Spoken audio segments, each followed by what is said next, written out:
morning to everyone. It's almost 9:30 today, so I'm making kuchinta, guys. I have one cup na flour and 1 cup na brown sugar and little bit food coloring.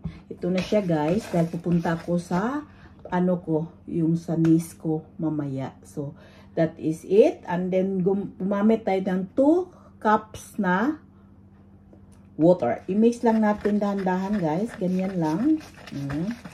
Mix natin dahan-dahan yung water. So that is 1 cup flour, 1 cup na brown sugar, 2 cups na water. So ito na siya, guys. Halo-halo lang. Hanggang mahalo.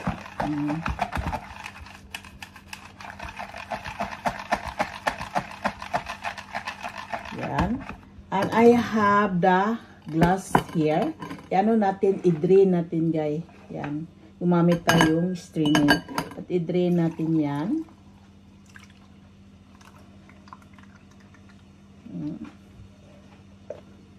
Kulay orange siya, guys, dahil nilagyan ko siya ng coloring. Then, i-mix lang natin kaunti dahil yan. Ganyan na siya, guys. That is it.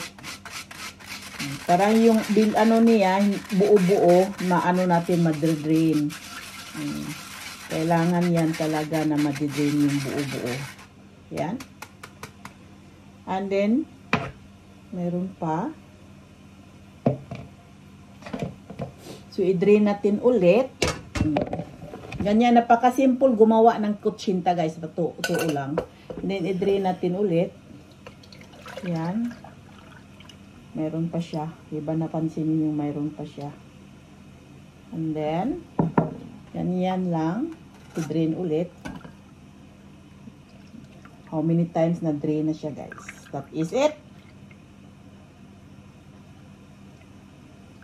So, ganyan lang ang gumagawa ng kutsinta. 1 cup lang ito, pero marami na magawa.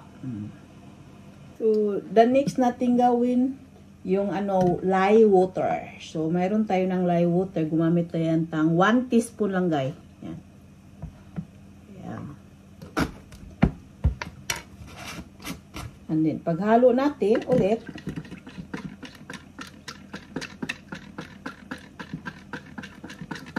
Halo-halo lang. Hanggang mahalo lang siya.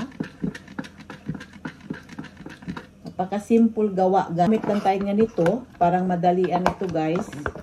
And then, binabrush ko lang siya ng oil. Gumamit tayo. Ihati lang natin ito. Okay. Yan. 1 cup.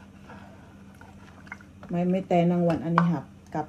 Dahil yung kabila naman, igamitin natin. Yan. And then, i-steam lang natin ito. Maybe in 30 minutes. So, ito na siya, guys. Ready na natin i-steam. Yan. Tingnan natin within 30 minutes, guys. Diba? Yan. I-steam na natin yung kutsinta. And 30 minutes steaming, guys. My kutsinta is done. Kunin na natin, guys.